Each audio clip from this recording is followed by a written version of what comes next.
방역이 성공할 수 있을지는 미지수입니다. 파리에서 MBC 뉴스 조명아입니다.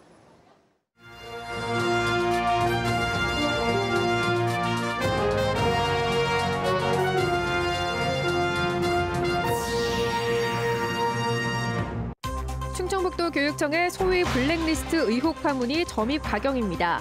전 교육감 측근인 직속 기관장에 이어 감사관도 도교육청에 날을 세웠습니다. 코로나19로 닫혔던 청주공항의 국제선 정기 노선이 다시 열렸습니다. 첫 행선지는 베트남 다낭입니다. 충북 경제의 발목을 잡는 것으로 지목돼온 역외 유출이 오히려 기회일 수 있다는 한국은행의 보고서가 나왔습니다. 100개월 이상 인구가 급증한 진천군이 규모에 걸맞은 인프라 구축 등 성장 움직임이 분주합니다. 시청자 여러분 안녕하십니까? 계속해서 충북 소식입니다. 충북교육청이 연수 강사 수백 명을 강의에서 배제하도록 했다는 소위 블랙리스트 판문이 점입 가경입니다. 전 교육감의 측근으로 분류되는 직속 기관장의 블랙리스트 의혹 폭로에 이어 이번에는 감사관이 2차 폭로에 나서며 현 교육감과의 노골적인 대립각을 세웠습니다. 이 감사관은 고발까지 운운했습니다. 이채연 기자입니다. 충북교육청이 특정 성향의 강사를 배제하도록 했다는 소위 블랙리스트 파문을 두고 시민단체들이 연일 진상규명을 촉구했습니다. 이들은 이번 사태가 사실상 사상 검열을 통한 특정 인사 찍어내기라며 관련자 처벌을 요구했습니다. 특히 정확하고 독립적인 진상규명을 위해 감사관으로 일원화한 감사를 요구했습니다. 도교육청 본청이 깊숙이 개입한 블랙리스트 사건을 부교육감과 간부들이 진상조사단을 꾸려 조사한다는 것은 진실규명의 의지가 없다는 선언이다. 그런데 일주일 가까이 되도록 감사는 시작조차 못했습니다. 도교육청 감사관은 이미 지난 9일 외부 위원을 포함한 감사 계획을 보고했는데 승인 결재가 안 되고 있던 겁니다. 전 교육감 측근 인사로 분류되는 감사관은 감사 지연 이유를 묻는 공식 인터뷰에서 법률상 명백한 감사관실의 권한을 침해하고 있다며 공개 비판했습니다. 피감 대상이 감사관보다 윗선 결재 라인에 있다는 이유로 감사를 방해하고 있다며 고발까지 운운했습니다. 특정 감사가 지연된다면 관계자들의 담합과 증거인멸, 이 상황은 누가 책임지겠습니까? 감사가 제대로 진행될 수 없다면 관계자들의 고발이나 또는 감사원의 외부기관의 감사를 요구하는 역시 전 교육감 측근으로 명예퇴직을 앞둔 충북교육청 직속 기관장이 소위 블랙리스트 의혹을 폭로한 데 이어 이번엔 감사관이 도교육청에 거듭 날을 세운 겁니다. 이에 대해 충북교육청은 감사를 고의로 막고 있는 게 아니라 감사의 공정성과 신뢰성을 높이기 위해 외부 위원을 늘리는 방안을 조율 중이라고 해명했습니다. 앞서 윤건영 충북교육감은 교육은 정치적 성향과 거리를 두고 신중하게 접근해야 한다며 특정 성향의 강사를 찍어내는 블랙리스트는 아니라고 거듭 해명했습니다. MBC 뉴스 이채연입니다. 코로나19로 3년 가까이 발이 묶였던 청주공항의 국제선 정기 노선이 다시 열렸습니다. 첫 행선지는 베트남 다낭인데 당장 석 달 안에 이 노선은 더 늘어날 전망입니다. 활주로 재포장을 비롯한 공항시설 개선에도 탄력이 붙게 됐습니다. 정재용 기자입니다. 코로나19 이전엔 한 해 수십만 명이 청주국제공항을 이용해 해외를 오갔습니다. 2020년 2월 국제선 운항이 전면 중단되면서 이듬해엔 한 명도 없었고 전세기 운항이 일시 재개된 지난해에도 2,500여 명에 그쳤습니다. 저비용 항공사 티웨이가 약 3년 동안 닫혀있던 국제 정기 노선을 다시 열었습니다. 청주공항에선 처음으로 베트남 다낭을 주 4회 오가는 노선을 취항했는데 다음 달에는 매일 운항합니다. 첫 항공편은 만석을 기록했습니다. 티웨이는 상반기 중 국제선을 더 확대할 계획으로 승무원 등 청주 근무 인력 30여 명을 신규 채용하고 기내식 창고도 지었습니다. 청주 다낭을 시작으로 해서 3월 말 4월 초 시점에 태국과 대만을 검토하고 있습니다. 그리고 상반기 중에 가능하다면 일본과 중국도 운항을 하고 싶습니다. 거점 항공사 에어로케이도 일본 오사카 정기 노선 취항 일정을 4월 3일로 잠정 결정했습니다. 3월엔 2호기, 4월엔 3호기를 들여와 하루 2번 주 14회 운행할 예정인데 연내 도쿄와 후쿠오카 취항도 검토 중입니다. 동남아를 오가는 해외 항공사들의 전세기 운항도 줄줄이 예정돼 있습니다.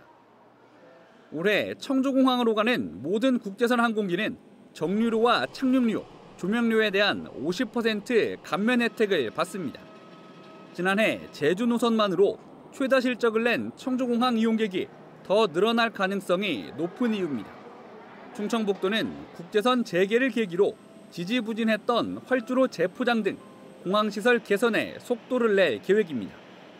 올해 확보한 3억 원의 개선 방안 연구 용역비 활용을 위해 당장 이번 주부터 국토교통부와 실무 협의에 나섭니다. 많은 공항사들이 원하는 그런 시설 개선이 이루어질 수 있도록, 그리고 나아가서 저희들이 강력하게 주장하고 있는 그런 활주로 연장이라든지 신공항을 만드는 것까지 그런 부분들에 대해서도 확장될 수 있도록. 부활의 신호탄을 쏘아 올린 청주국제공항. 다만 코로나19 이전 가장 수요가 많았던 중국 노선의 재개 시기는 여전히 불투명합니다. MBC 뉴스 정지영입니다. 충주에서 발생한 신축 임대 아파트의 하자 보수 문제와 관련해 국토교통부가 공공지원 민간 임대주택에 대한 하자 민원 전수조사에 나섭니다. 국토부는 한국토지주택공사 품질관리단, 하자분쟁조정위원회, 주택도시보증공사와 함께 오는 10일부터 전수조사를 한다고 밝혔습니다. 대상은 지난해 10월부터 올해 1월까지 입주한 공공지원 민간 임대주택 5천여 세대입니다. 공공지원 민간 임대는 시세 대비 낮은 임대료로 10년간 안정적으로 거주할 수 있는 주택으로 정부 기금 등 공공의 지원을 받아 민간이 건설합니다. 우리 지역에서 돈을 버는데 정작 다른 곳에서 돈을 쓰는 걸 역외 유출이라고 하죠. 충북은 역외 유출 규모가 전국에서 2번째로 많은 지역이라 이에 대한 부정적 시각이 보편적인데요. 그런데 충북의 큰 역외 유출이 오히려 경제 성장에 기여했다는 연구 결과가 나왔습니다. 김영일 기자가 전해드립니다. 2020년 기준으로 충북의 지역 내 총생산은 69조 6천억 원. 하지만 지역 총소득, 다시 말해 지역에 남는 돈은 57조 7천억 원에 불과합니다. 차익인 12조 원 가까운 금액이 다른 지역으로 빠져나간 건데 이런 역외 유출은 충남 다음으로 전국에서 2번째로 많습니다. 지역 소득의 역외 유출을 더 이상 방치할 수 없습니다. 사람과 돈이 모일 수 있는 대형 유통업체 입지를 지원하는 한편 외래 자본의 우리 소상공인들이 터전이 잠식되지 않도록 이런 우려와 달리 역외 소득 유출이 반드시 지역 발전 저해로 이어지는 것은 아니라는 주장이 나왔습니다. 한국은행 충북본부는 최근 연구 보고서에서 충북의 높은 역외 유출은 오히려 타지에 본사를 둔 기업을 유치한 효과라고 발표했습니다. 실제로 충북 역외 유출의 대부분은 지역 주민 소득과는 관계없는 기업의 투자 수익, 즉 영업잉여 부문이었고 최근 3년 동안 충북의 1인당 가계소득 증가율은 전국에서 4번째로 높았습니다. 생산시설이 유치가 되면은 영업잉여나 피용자 보수 유출도 같이 발생하게 되는데 그래프처럼 역외소득 유출도 늘어나고 또 지역민의 소득도 같이 늘어나는. 다만 돈은 충북에서 벌면서 다른 지역에 사는 피고용자 보수 순유출도 26.7%에 달했다며 자금과 사람이 지역에 정착할 수 있도록 정지여건 개선이 시급하다고 강조했습니다. 피용자 보수의 유출을 막아야 하고 그러기 위해서는 교육, 문화, 레저, 쇼핑 등 그런 여러 가지 복합적인 요소를 우리 충북도가 시급히 해결해야 할 것 같습니다. 또 4차 산업혁명과 함께 산업구조가 빠르게 재편되는 상황에서 지속적인 성장을 위해서는 사업 다각화와 인적 자본 확충, 서비스업 발전 등의 노력도 필요하다고 주문했습니다. MBC 뉴스 김영일입니다. 전국 군 단위에서 유일하게 100개월 넘게 인구 증가 기록을 세운 진천은 급증하는 인구에 발맞춰 옷을 갈아입고 있습니다. 여느 군 지역은 있는 곳도 폐교한다는데 진천은 학교를 신설하고 도로와 폐기물 시설을 증설하는 등 성장 움직임이 분주합니다. 이지연 기자입니다. 대로변을 따라 늘어선 신축급 상가와 아파트. 식당마다 빈 테이블을 찾기 힘듭니다. 이름을 적고 기다리기도 합니다. 한 1시, 2시까지는 손님 계속 있으시고 저녁 때도 이제 가족분들이 되게 많이 오세요. 인구수가 늘어나는 걸 보고 와서 이제 장사를 시작했습니다. 여느 군 지역과 달리 밤늦도록 불이 꺼지지 않습니다. 대형 아파트가 주변에 있어 상권이 형성된 건데요. 대로변은 물론 골목길 곳곳에 상점이 들어서 있습니다. 읍내라는 고정적 이미지와는 딴판인 진천군 덕산읍의 모습입니다. 있을 건 다 있다고 생각하기 때문에 그리고 환경도 좋고 쭉 살고 싶습니다. 현재 진천군 인구는 8만 6천여 명. 2014년 6만 명이던 인구가 혁신도시 입주 이후 40%가 늘었습니다. 군 지역에서 101개월 연속 인구가 증가한 건 전국에서 유일한 기록입니다. 혁신도시 건설로 어느 정도 소비 인구와 정주 여건이 갖춰지자 진천군이 8개 산업단지를 닫고 11조 투자 규모의 기업들을 유치해 일자리와 인구, 도시를 키워왔습니다. 우량 기업의 투자 유치, 대규모 일자리 창출, 잔재 유입 인구의 증가, 주택 공급, 정주 여건의 확충, 인구 증가로 이어지는 선순환적 구조가 잘 작동한 결과 때문입니다. 아이가 크면 큰 옷으로 갈아입듯 만 세대 이상 아파트가 줄줄이 올라가고 없던 학교도 새로 짓습니다. 도로도 새로 뚫거나 넓히고 각종 폐기물 처리 시설도 기존보다 2~3배씩 증설하고 있습니다. 체계적인 공동주택 공급과 함께 7,000개 이상의 일자리 창출 및 교육, 문화, 복지 등 주민 눈높이에 맞는 다양한 인프라 확충에도 총력을 기울여 다만 정주 여건이 갖춰진 일부 지역에 이런 성장이 몰린다는 건 한계입니다. 7개 읍면 가운데 진천읍과 덕산읍 인구가 전체의 70%. 상대적으로 낙후된 면 지역은 우후죽순 산업단지로 땅을 내줘야 했습니다. 평균 나이 78세로 대부분 농사를 짓는 한 마을 주민들이 산업단지 편입에 반대하며 2년 넘게 집회를 이어갈 정도로 내부 진통이 있습니다. 쌀 농사도 짓고 채소 농사도 짓고 감자도 짓고 우리가 지었걸라? 그러니까 그 집에서 살다 죽었으면 좋겠어. 성장을 위해 필수적으로 여겨지는 개발. 인구 절벽을 막기 위한 해법은 또 다른 성장통을 동반하고 있습니다. MBC 뉴스 이지연입니다. 음성군이 24억 원을 들여 조성한 중소기업 공동직장 어린이집이 오는 3월 개원합니다. 중소기업 공동직장 어린이집은 2021년 3월 근로복지공단 공모에 선정돼 19억 원의 국비 지원을 받아 지난해 8월에 준공했습니다. 모아만 보육재단이 위탁 운영하는 어린이집은 90명의 중소기업 근로자들의 자녀가 이용할 수 있습니다. 충주 등 충북 북부 지역의 중증 질환 사망률은 전국 평균의 1.8배에 이를 정도로 의료 취약지로 꼽히고 있습니다. 이런 의료 공백을 해소하기 위한 방안들이 검토되고 있는데 다양한 자구책도 나오고 있다고 합니다. 지역 의료에 대한 지역민들의 불신이 큰 가운데 청사진에 그칠지 현실화가 될지 관심을 두고 지켜볼 대목입니다. 이승준 기자가 보도합니다. 최근 가장 활기를 띠는 것은 충북대 병원의 충주 분원 설치입니다.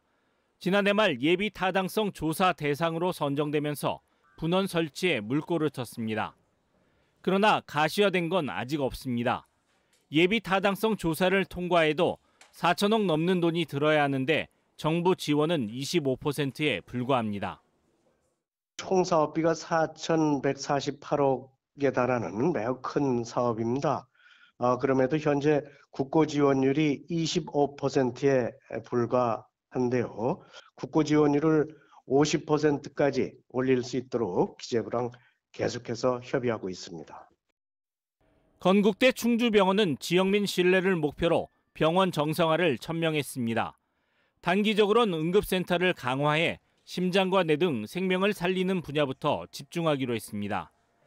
현재 26개 진료과 52명인 의사도 올해 10명 정도 더 확보할 계획입니다. 그중에서도 심장, 뇌혈관 이게 아주 아주 총각을 다투는 그런 병인데 이런 게 약해서 다른 병원으로 가게 되면 좀 불안해하는 경우가 있거든요. 그래서 그런 병은 우리가 좀 책임지고 불안감을 해소하겠다 이런 목적이 있습니다. 매월 10억 넘는 적자가 부담이지만 재단은 올해도 100억의 지원을 약속했습니다. 영유아 야간 진료와 장애 진화 산부인과 등 시민 친화적 운영을 강조하고 중장기 목표도 밝혔습니다. 청주 충북대병원과 원주 기독병원은 권역의료센터가 있는데 그쪽으로 가기에는 거리가 좀 멀기 때문에 저희 병원의 전면적인 중축을 통해서 충북 북부 지역에 권역응급의료센터를 개소를 목표로 하고 있습니다.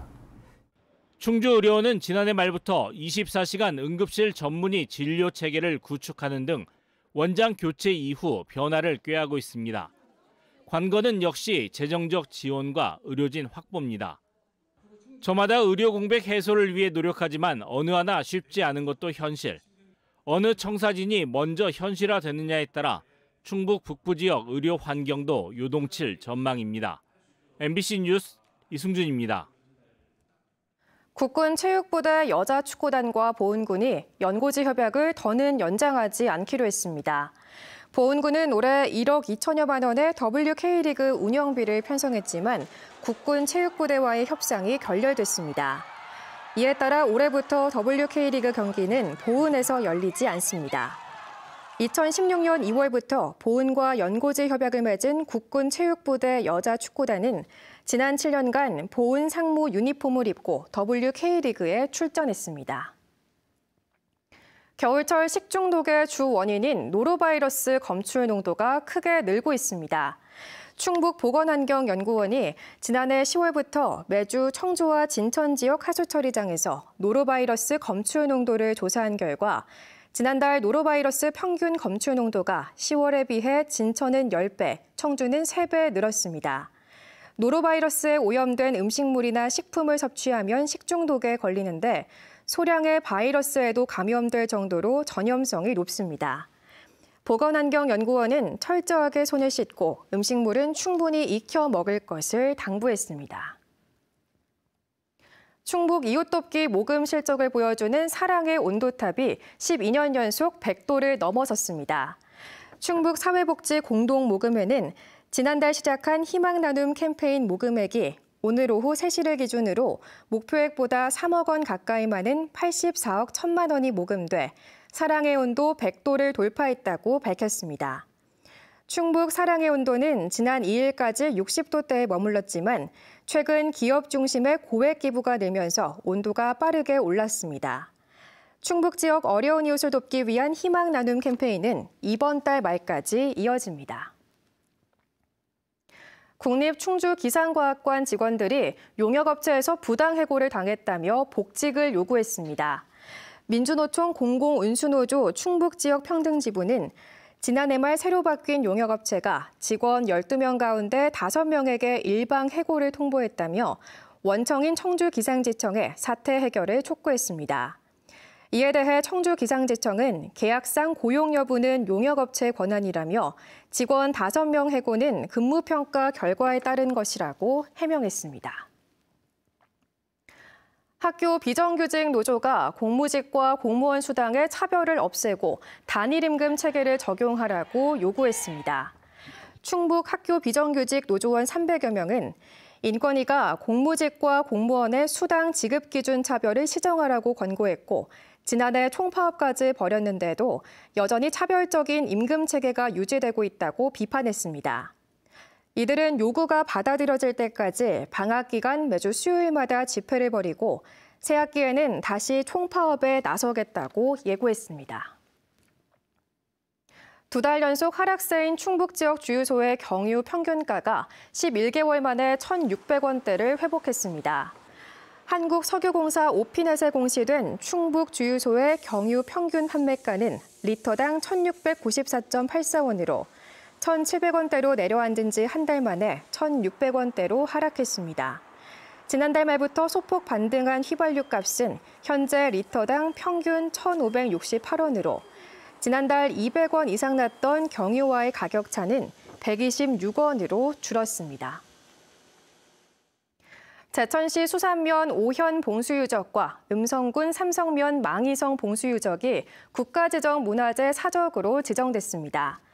문화재청은 조선 후기에 운영했던 5개 직봉 가운데 제1호 직봉을 대상으로 역사적, 학술적 가치와 잔존 상태, 유구 확인 여부 등을 확인해 사적으로 선정했다고 밝혔습니다. 충북 소식 마칩니다. 시청해주신 여러분 고맙습니다.